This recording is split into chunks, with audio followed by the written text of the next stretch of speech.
صلوات پڑھ دیں محمد والے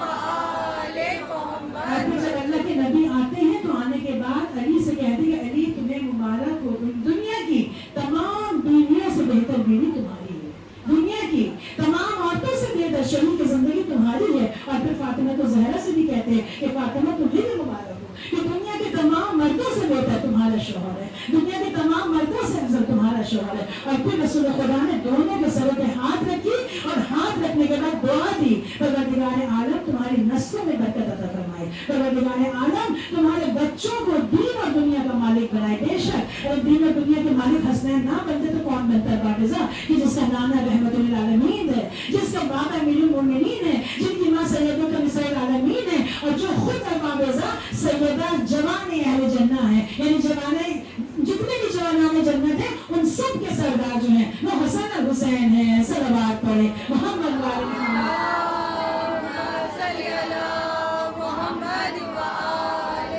تو اتنی عظمتوں والا گھرانہ ہمیں اور کوئی نہیں ملتا باقاعدہ۔ لیکن آخر کیا وجہ تھی کہ اسی گھرانے کے لوگ خون کے پیاسے ہوئے؟ آخر کیا وجہ تھی کہ جس در سے لوگوں کو صرف فیض ہی فیض مل رہا تھا، جس در سے لوگوں کو عطا ہی عطا ہو رہی تھی، جس در پہ آ کر لوگوں کی ہر طرح کی مشکل آسان ہوتی تھی، آخر کیا وجہ تھی کہ لوگ اسی گھرانے کے دشمن ہو گئے؟ آخر کیا وجہ تھی کہ لوگ اسی گھرانے کو اذیت پر اذیت دینے لگے؟ بس وجہ یہ ہے جو میں نے پہلے کہا کہ جنگ کے بدر میں چونکہ یزید کا پورا خاندان جو ہے وہ علی ابن ابی طالب کے تلوار سے تہہ تیغ ہوا تھا، یہ انتقام تھا۔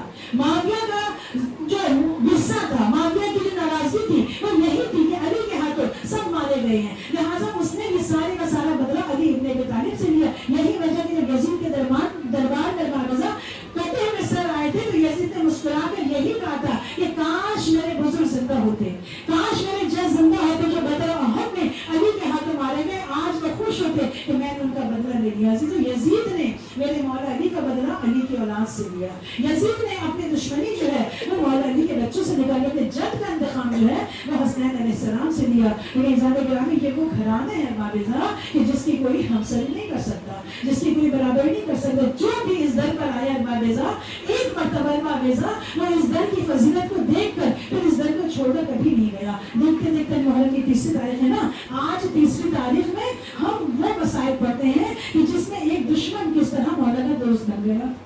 یوں تو ہم سب جانتے ہیں کہ مولا بڑی تیزی سے بڑھ رہے تھے، مولا کو گھیر کر لانے والا یہ حر تھا، یہ جناب حر۔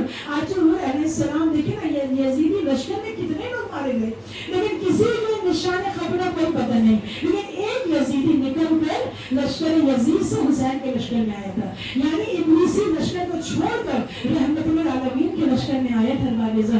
آج دیکھیے ان کا روزہ جو ہے کتنی آب و تاب کے ساتھ چمک رہا ہے، کتنی آب و تاب کے ساتھ اس روزے پر زائرین آ رہے ہیں۔ تو حسین بڑی تیزی کے ساتھ کربلا کے لیے روانہ ہو چکے، مکہ سے آپ کا قافلہ نکل چکا۔ آج حج کو آپ نے مکہ کو چھوڑا اور بار بار مولا جب مکہ سے جا رہے تھے نا تو پلٹ پلٹ کر مکہ کی طرف دیکھ رہے تھے، کتنی حسرت تھی میرے مولا کو، بار بار پلٹ کر دیکھ رہے تو کہتے تھے نانا آپ بھی مکہ سے ہجرت کر کے مدینہ آئے تھے، لیکن آپ کی وہ ہجرت جو ہے وہ ایسی نہیں تھی جیسے میری ہجرت ہے۔ آپ ہجرت کے بعد دوبارہ مکہ گئے اور فاتح بن کر گئے، کامیاب بن کر گئے، لیکن نانا آپ کو یہ نوازا اب جو ہجرت کر کے مدینہ جا رہا ہے، اب جو آپ کا نوازا ہجرت کر کے کربلا جا رہا ہے، یہ واپس مدینہ نہیں جائے گا۔ نانا میں واپس مدینہ نہیں آؤں گا، لیکن ہاں آپ کی نواسی آئے گی، آپ کی نواسی سارا مردار آپ کی خبر پر آ کر آپ کو سنائے گی کہ کس طرح کربلا میں ہم پر ظلم و ستم ہوئے۔ حسین جب تک جاتے رہے پلٹ پلٹ کر باقاعدہ کعبے کو دیکھتے رہے، یہاں تک کہ کعبہ نظر سے روشن ہو گیا۔ مولا بڑی تیزی سے اپنے منزل مقصود کی طرف بڑھ رہے تھے، ایک مقام ایسا آیا کہ مولا کے ساتھیوں نے اللہ اکبر کی صدا بلند کی۔ مولا نے کہا بے شک اللہ اکبر، لیکن یہ کون سا مقام ہے جہاں تم نے اللہ اکبر کہا کہ مولا ہمیں جو ہے وہ کھجور کے درخت نظر آ رہے ہیں۔ مولا نے کہا کہ یہ نخلستان ہے، یہاں تمہیں کھجور کے درخت کہاں نظر آئیں گے؟ غور سے دیکھو وہ نیزوں کی انیاں ہیں۔ اب جو غور سے دیکھا عزیزوں تو وہ سب نیزوں کی انیاں تھی۔ مولا نے دیکھا کہ وہی لشکر ہے، 1000 کا لشکر جس کا سپہ سالار جو ہے وہ حر رہائی ہے، اس نے آ کر چاروں طرف سے مولا کے لشکر کو گھیر لیا اور گھیر کر کہا کہ ہم آپ کو آگے جانے نہیں دیں گے، ہم جہاں چاہیں گے آپ کو